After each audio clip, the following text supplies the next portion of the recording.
Hi everyone, it's Mark from Eureka North Wales Limited again. This is my second video. Hopefully this one might be a little bit better. I mumbled a few times before, but I'm going to just do the videos off the cuff. I can't be bothered editing and I'm not doing any retakes, so hopefully the more I do, the more I'll feel at home talking to a camera, and Josh stood behind it. But this week we've been on a heat pump takeover for Stiebel Altron for a customer of ours. They've had two previous installers. Number one fitted the first one. They failed, couldn't get hold of them to sort it out. They got another company in, they fitted them and failed miserably at doing their job, and we've been called in to sort it all out and try and rectify it. As a company, we're MCS accredited for installing heat pumps, and we are approved installers for Stiebel Altron and for Valent. They're our two go-to heat pumps that we use because we believe, and not just we believe, they are the two market leaders in heat pumps. We'll have a look at those in the future on different videos. This is just to give a rough overview of what we've been up to this week, and how important it is to just pick the right, the right installer. These are expensive bits of kit. They do what they say on the tin. They are mega bits of kit. They have to be set up 90 to 95% perfect. The level of, I can't even say the word I want to say to it, like just neglect that people have done when they've been installing these. It's just not right. It's not fair. There wasn't blow-offs installed. They were capped off. That's you're unregistered. You shouldn't even be a plumber if you're doing things like that.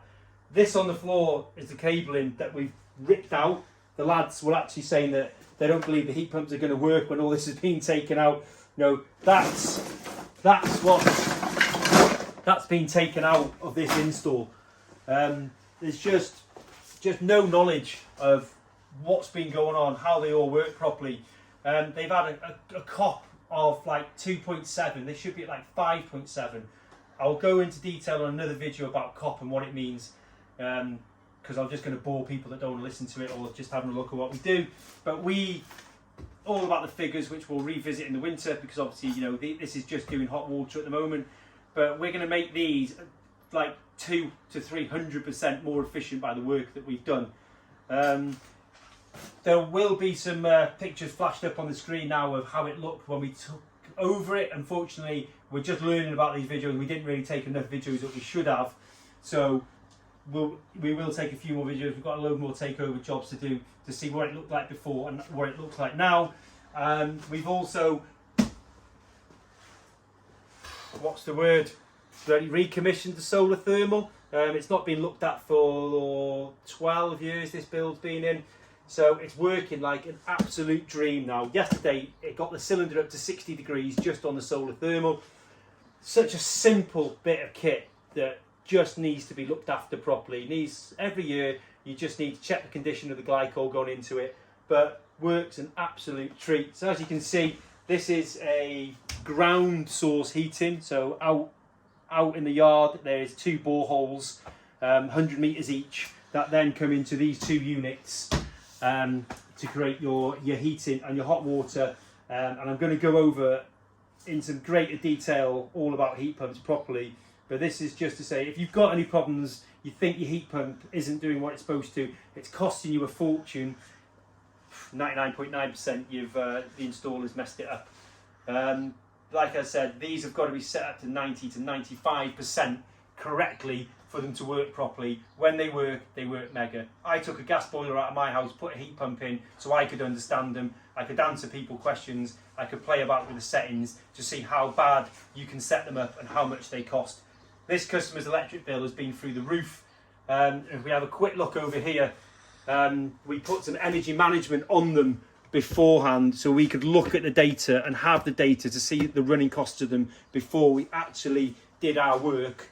So these were running in the winter, so we could actually take the data to prove that what we've done and how we've done it. And Stiebel Altron have got on board with us on this one, just to everything we've gone through to say, you are right, this needs looking at, this needs rectifying. So we're going to have that data to go back to. And then next week, because this job has solar on it, it's a three-phase supply coming into the building.